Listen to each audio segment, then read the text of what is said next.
The Monash International Affairs Society would like to acknowledge the traditional custodians of the land. We recognise that Monash University is situated on the land of the Bunurong people of the Kulin Nations. We pay our respects to elders past and present. We recognise that sovereignty has never been ceded and that the land always was and always will be Aboriginal land.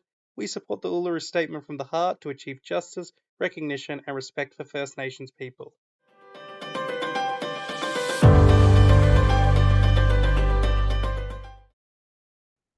Hey there, my name is Eamon. I am the MUN officer for the Monash International Affairs Society.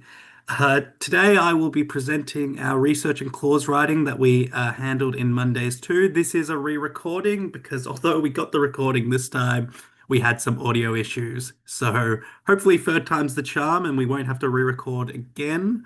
For our next training, we'll just be able to use the one we used on the Monday session. But for now, I'm happy to present the research and clause writing. Just a little bit of background on myself for those who don't know me. I am, as I said, the MUN officer for Monash International Affairs Society this year alongside Navika. I am also been doing MUN for 6 years now, both on the national and international scene. I've been lucky enough to do the Global MUN program with Monash on three separate occasions. And my particular area of expertise when it comes to MUN is research and clause writing. So please, if you have any questions, let us know either through our Monday sessions or even in the comments if you're somehow stumbled on this video from outside the Monash sphere. Without further ado, let's begin research and clause writing. From last session, there was some admin stuff. This doesn't really matter unless you missed it. But for if you're going into Monday's free and you'll watch this video, just quickly, we have new individual feedback processes that are now available. Training videos are going to be made publicly on the MIAS YouTube channel, which you probably know if you've stumbled on this video. And Global MUN Information Night on the 20th of May will tell you more about our flagship International MUN program. More information on that will be revealed on our social medias, which are all linked in the below screen. Yeah, QR codes which won't actually show up on this video due to unfortunately Monash policy, but they're just to our Discord, which can be found as a MIAS member through our social medias. Onwards, research. Why do we research? Research is essential to be comfortable in any committee, really. It involves knowing about your topic, your country's position on said topic, as said there, but it's also about knowing what everyone else is really thinking about on the topic as well. It's being prepared to talk on issues with other delegates and draft strong clauses in a working paper. It's about knowing what works before entering and avoiding common pitfalls, which, especially in international conferences, become more of an issue, the further up in the hierarchy you go. Research in big conferences involves focusing on your fellow delegates as much as it does the topic. I said before, they tend to go over multiple days. Some of them go as long as 5 days. So to get a quality high-end resolution, it's expected that you put a considerable amount of effort into the research. Your briefing guides are generally larger in big international conferences than what you'll be given in Mondays if you're coming to one of our events or if you're coming to even some of the national conferences. The briefing guides tend to differ depending on how long and how big the conferences are. So an NMUN briefing guide would go on for 30 pages. A Monash briefing guide would go on for five to 10, and a Monday's one is going on for a few pages. But they are, regardless, always the bedrock of your research. Oh, well, which brings us on to where do we start? Where do we start? Um, Despite its importance, we know research can be complicated. It's sometimes not clear what resources you're looking for. The topics we discuss reflect, by their very nature, UN areas of global focus. They're things the world is currently discussing or is likely to be discussing to some degree in the future. Therefore, there is a wide variety of resources that are convenient for use listed here. You should always start with your briefing guide, as said before, but the first place you want to go is really on the internet. Once you're done with your briefing guide, start looking up some context. Google, Wikipedia, news sources. You'll have your own individual state reports, whether those be a local, say you just want to see what the Australian government has on that, and then you're going to go on to whichever state you're representing. Or if you want to jump straight into whatever state you're representing and start talking about their reports. You also have UN documents. The UN is one of the biggest world bureaucracies on Earth. Well, it is one of the bureaucracies on Earth. It is full of reports, treaties, resolutions, um, other information that can be, given on the topic. Like the UN does a lot of the background research for you. It actually becomes a problem of trying to navigate what you can use from the UN and what you can't, because obviously even the big conferences don't expect you to read hundreds and hundreds of pages of reports. Um, for those going to our international competition, so NMUN, you also get things like delegate preparation guide, committee briefing guide, past resolutions, both in the NMUN and actual UN. Those are also useful resources. So just keep that in mind. They're good to look, and those are all cataloged in NMUN archives as well. We'll skip this discussion because I'm presenting it to myself today. But think about how you would prepare for a research project if you're watching this video, because there's a lot of similarities. And if you know how you prepare for a normal research project, you probably know which style works best for preparing for a UN Model UN competition. So just a bit of background. This training is based for our international team where you are expected to produce binders, right? Now, we don't expect you to produce binders for national conferences generally, although you might write a few things down. And we certainly don't expect you to produce binders for our MUNdays, our little local conferences. Um, that being said, knowing what goes into a binder, which is literally just a binder full of all your information that you want to bring for a conference that might go on for 2 to 5 days. Knowing what you put in that binder will guide you on how to, research for a conference. Um, You've got your rules of procedure. So every conference has their own rules of procedure. Monash and NMUN follow similar rules of procedure because we've based Monash on NMUN rules of procedure. But for example, SIDMUN and GONGMUN, which are two MUNs in New South Wales, they follow different rules of procedure. You might have a committee rule of procedure different. So Crisis, which is a special type of committee, follows different rules of procedure. MUNdays follows different rules of procedure, slightly different. So make sure you're aware on what the rules of procedure of your particular conference and committee are going into it. Um, you want to get some writing advice and strategy tips. So what are you going to write for your preamble? Don't ever write full clauses, but sort of some ideas on what you're going to write for your clause. Maybe some preambulatory and operative words, so you don't have to figure those out. There are lists of those available online. We also provide them through our Discord. There are also strategy tips. What blocks are you likely to form? What alliances exist with your country? What position papers, if there are a lot of position papers and you've reviewed them, what position papers seem to align with your ideas? Your own country information, obviously, not just information on the topic, but just also some background information, some history, constitution. These things will help form an idea of your country outside what you've prepared. So when you hit certain hurdles, you're able to quickly sort of pivot. Um, Topic information, obviously, all the things that you might come across related to your topic that you think are important: treaties, conventions on the issue, ideas for clauses, previous resolutions. What is your state's consensus on these resolutions? Rules of procedure, I won't go over this too much because, like I said, it changes, but these are the rules of procedure that we present for MUNdays and largely based on the NMUN rules of procedure. Be aware of them, as I said before. You want to know what you're talking about, and they change. They change based on committee in some cases, they change based on conference almost all the time. Some of them are subtle, some of them are distinct.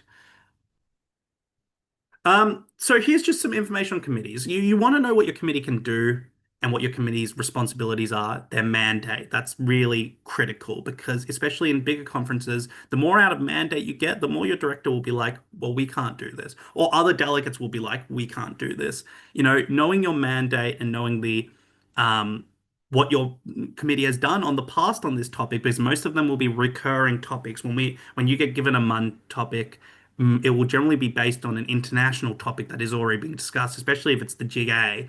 Um, you also need to know special rules, such as the veto power in the UNSC. That's obviously the big one, but there are some smaller niche rules, especially if you get to some MUNs will give you treaty discussions where you operate as not as a UN body, but as a specific body of a treaty, and they tend to have all sorts of distinct rules. Here are just some basic examples. All UN bodies and most treaty bodies are very well documented. The GA, the UNSC, the ECOSOC, they all have their own sites about us. They also have documents going into in-depth rules. They have a mountain of, information on them. But there's always an about us page. There's always, a description. Your briefing guide should always include a basic rundown of your committee. Um, and, if desperate, you can always go straight to UN resolutions that establish bodies. Obviously, not so much with the GA, that would be just a constitutional thing. But, if you're in a more niche body like the IAA, there are resolutions that talk about establishing these bodies and exactly what they want to do. Constitutions as well. Blocks. So, we will be blocks are important to know about. Blocks are how you generally form up when you start working. Obviously, the goal in most UNs, most model UNs, is consensus. That gets more important the higher up you get, but the idea that everyone should agree on the resolution at the end. But when you first start working on resolution, you want to start working as a block. Now, don't make the mistake of thinking the world is neatly divided into teams or assuming your country is for something just because a nation they are similar to or an ally of might also be for it. Nations are complex. Countries that are allies disagree all the time, and blocks like these ones don't necessarily make sense. The best way to know what a block is actually to look through position papers and figure out what people's stated positions are when they are available. And if there aren't position papers available, maybe do a little bit of research on who you think might be an ally before just assuming they're an ally. A good example of this is, for example, Germany and France, both EU states, both longtime allies now. They disagree fairly heavily on the prospect of nuclear, and there's a lot of nuclear topics where I would not expect Germany and France to be on the same side. Um, that being said, use international alliances and existing groups as bedrocks for who you should start looking through first. Like if you've got position papers, use the alliances that exist to determine which position papers you should be analyzing first quickly. Use the alliances to determine what you should be researching into quickly. And at worst case scenario, rely on the alliances if you don't have the information available to make an educated guess on whether they would agree with you. Um, Especially depending on the topic. If there's certain military topics, you might side with NATO if there's a particular area that you're not aware of and you're a NATO state. Good idea to keep the international alliances regardless, just for that, sort of safety cushion.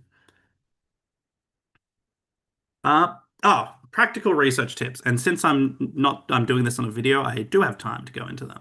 Now, I will just skim through these. The briefing guide, as I've already said multiple times, is your first stop for any in-depth research. This is an example of an NMUN briefing guide. So this is a very complex one. It gives you a very detailed overview of the topic. Generally, like I said, the briefing guide overview length will reflect how much research the conference is expecting of you. So if you've got a smaller briefing guide, that's fine. Still read it and still use it. But it also indicates that maybe the conference isn't expecting you to have the same level of preparation as, say, a conference which has a 30-page briefing guide. Um, Core issues are identified by the briefing guide. Generally, those will be explicitly stated. They will actually break it into subtopics. Those subtopics are the chair's way of saying, if you don't address this part of the topic, we do not consider your topic fully addressed, right? Like those are being put there as very, very clear indicators that that's what the chair wants you to discuss. There is also statistics and sources. Now, when you get higher up, it's generally considered like you want to analyze statistics and sources, but you don't want to use only the statistics and sources listed in the briefing guide, especially since it takes very minimal effort to find new statistics related to the statistics being cited. And the reason is because you know those statistics, but so does every other Dell who's read the briefing guide. Um, so make sure to investigate the sources supplied. Now in NMUN, they actually use footnote format, so it's a lot easier. In most other MUNs, especially nationally, they will use reference pages and they will give you extra resources to identify. Look into those sources. They are the chair's way of saying if you need to do extra research, start here. and it will really help you. Obviously, a briefing guide is only internationally focused, but though, if you can't get as much national data as you want from there, you have to do that on your own. UN Information's resources. So this is some useful links for basically where to get some good UN information. So there's the digital library, that is your bedrock of any UN research.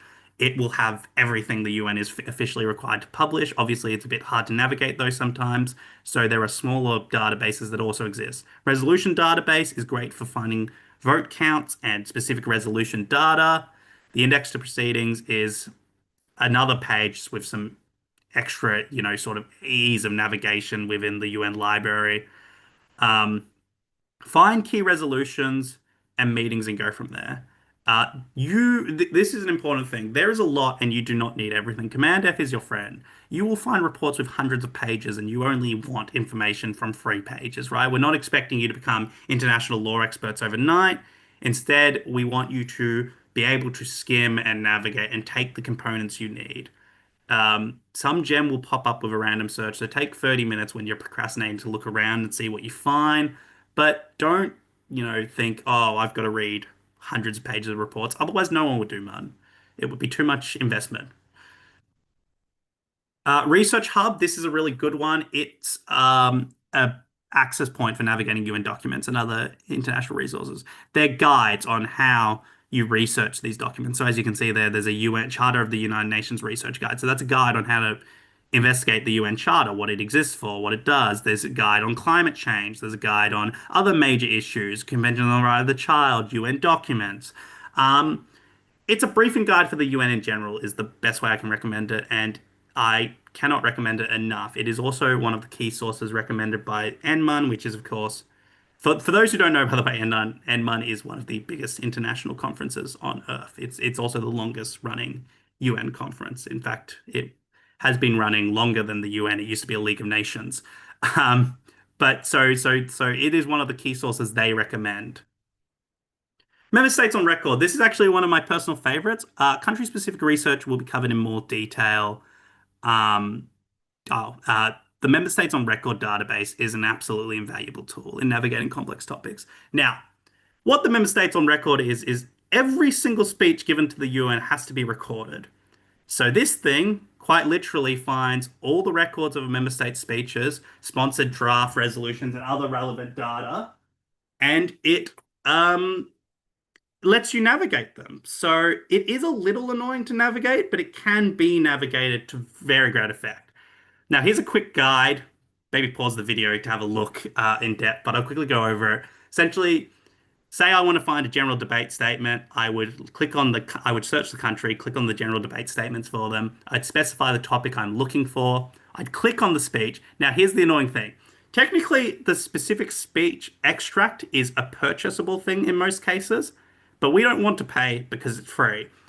Instead, what we're going to find is we're going to find the meeting record of the speech. Click on that.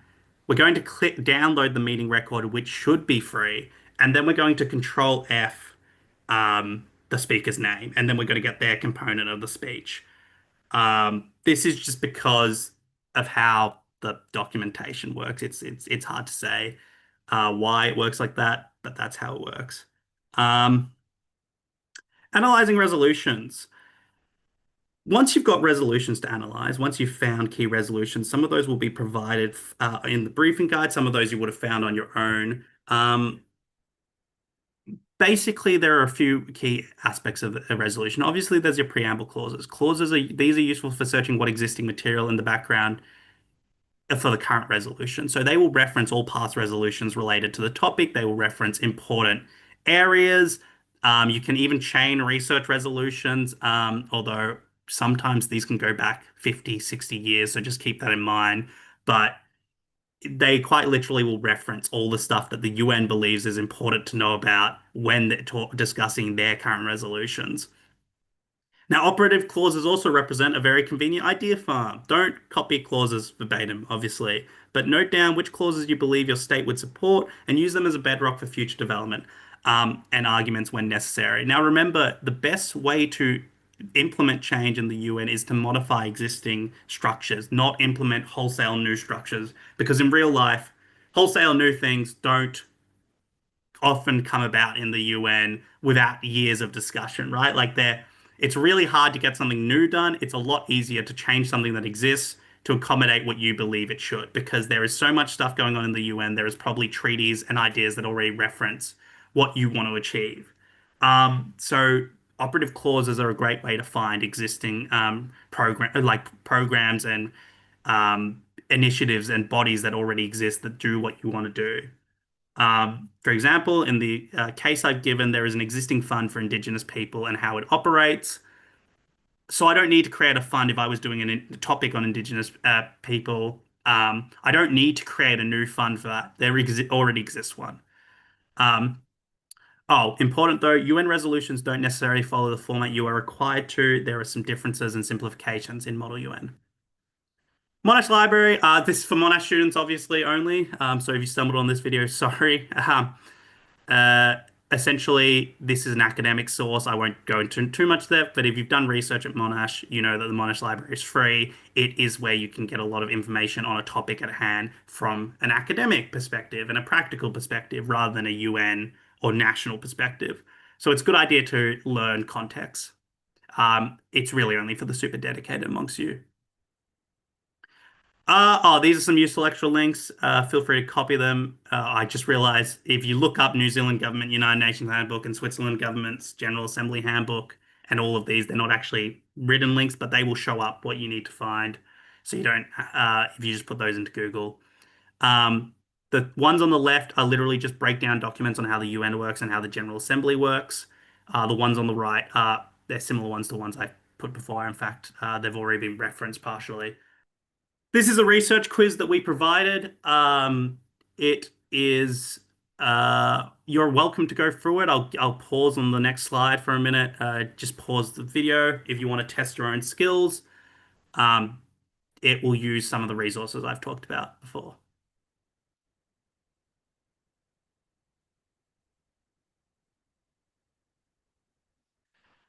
And here are your answers. They are, as you can see there, so feel free to check if you were right. You can find most of these through the resolutions preambles, the operative clauses, and there is a small one on the member states on record. Clause writing. So we understand the topic. How do we write it? The key to any MUN is to deliver one or more draft resolutions. Ideally, you will only have one by the end.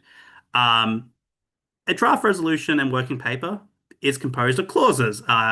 If you don't know how a working paper is meant to look, please feel free to go back to our first video. We do go into it in depth there, but yeah, it's composed of clauses. There are two types of clauses, preambulatory and operative. Preamble clauses represent the context required for your resolution. Operative clauses represent what we are, doing now, what actions we actually want to take. Um, Now, there are two aspects to good clause writing, and I'll go over some of them. The first is following the formal rules. Now, the formal rules do change depending on the conference, but they are generally similar. They're a lot more similar than just the general rules of procedure. The second is designing clauses that appropriately address the topic in a well-developed way. Now, that's more complicated. Now, there are formal, operative, and preamble phrases that you can use during your resolution. Formal, operative, and preamble phrases. Basically, when we were talking about the list before of which operative and preamble words you can use to start a clause, these are the words. These are the lists we were talking about. They are indicative of what the clause should be doing. So you'll notice that a lot of preamble clauses are about acknowledging something or recognizing that something exists, in the past. They're referencing past initiatives, whereas operative clauses are doing something, even if it is just encouraging, or even if it is just, acknowledging that something is this. You need to use these words when you start your clauses. Some of them, there's a few of them that are double ups, I believe. In those cases, it depends on how the wording is continuing. Just keep that in mind. But otherwise, generally, you'll know if a clause is meant to be preambulatory or operative based on what word it starts off with. One of the reasons why we emphasize mandate is so important is that your clauses need to be legal. You can have the best ideas, but if your body doesn't have the right to do those ideas, or it's not, it's doing something that is outside the UN's official powers, you can't implement them. We don't expect you all to be international law experts as to that depending on the conference, you'll be held to harsher standards when it comes to your clause, either violating mandate or implementing something that already exists. If you're in a big international conference, you might get in trouble for implementing something that already exists. If you're in a more local conference, they might be more lenient towards it. They might be saying, okay, that's fine.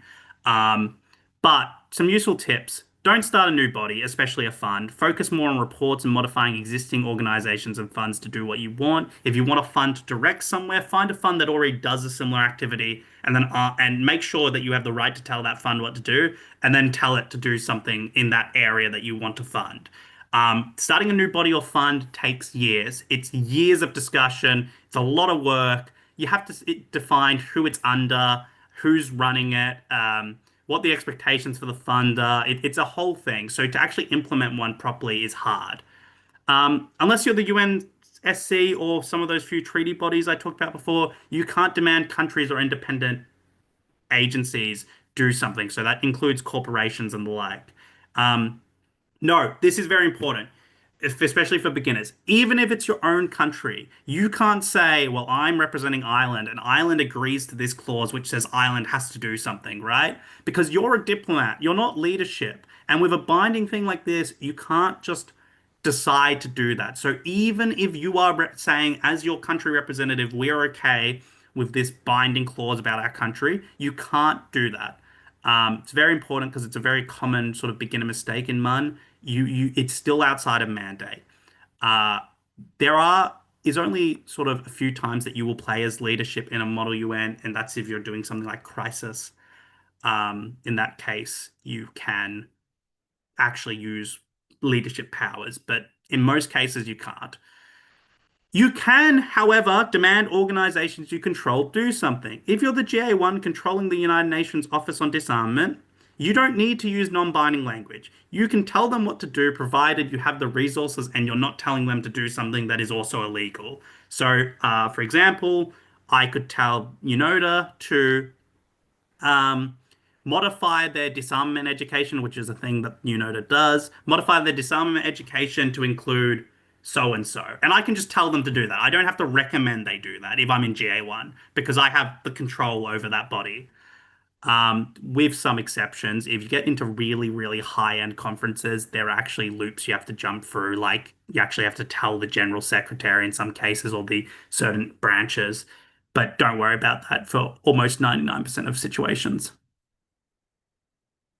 Um, Writing rules. Okay, so these are the ones that sort of change depending on the conference, but generally these are the cases. Every preamble clause ends with comma. Every operative clause ends with a semicolon, except for the final one that ends with full stop. Every operative clause is numbered. Preamble clauses are not. Subclauses use alphabetic letters, and subclauses use Roman numerals.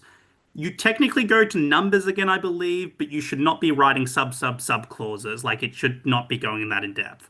If an operative clause has sub clauses, every parent clause ends with a colon and the lowest child clause ends with a semicolon. So in the example given below, that's just an important note that you don't end the one with a semicolon as well.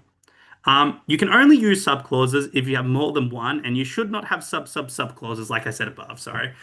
So if that was just 1A, you don't write 1A. You just write one clause overall. You don't have a hanging subclause. Um, Now, here's a bit more complicated, but it's a good rule of thumb. A resolution should ideally read like a sentence, a long sentence, but a sentence. A good clause and subclause should read from start to finish.